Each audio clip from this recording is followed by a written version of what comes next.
Un pays émergent repose sur un capital humain de qualité. Conscient de ce fait, le gouvernement ivoirien, qui aspire à l'émergence, a placé le secteur de l'éducation au centre de sa nouvelle stratégie de développement pour les prochaines années. Il faut savoir que c'est 5% du PIB et 25% du budget qui sont consacrés au secteur éducation-formation.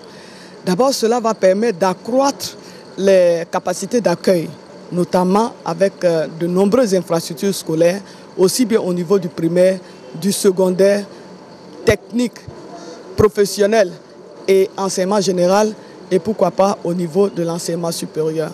Cela aussi va contribuer à recruter de nombreux enseignants, parce que sans enseignants, il n'y a pas d'enseignement. Ces réformes ont permis à mi-parcours l'augmentation sensible du taux d'inscription et de réussite au cours de ces dernières années. Cependant, le 4e rapport annuel de la Banque mondiale sur la situation économique en Côte d'Ivoire et 4 acteurs du secteur de l'éducation appelés à se prononcer sur le système éducatif ivoirien relèvent l'insuffisance de ces progrès car le taux moyen d'espérance de vie scolaire situé à 8 ans en 2015 est bien en deçà du taux des pays émergents qui oscille autour de 14 ans.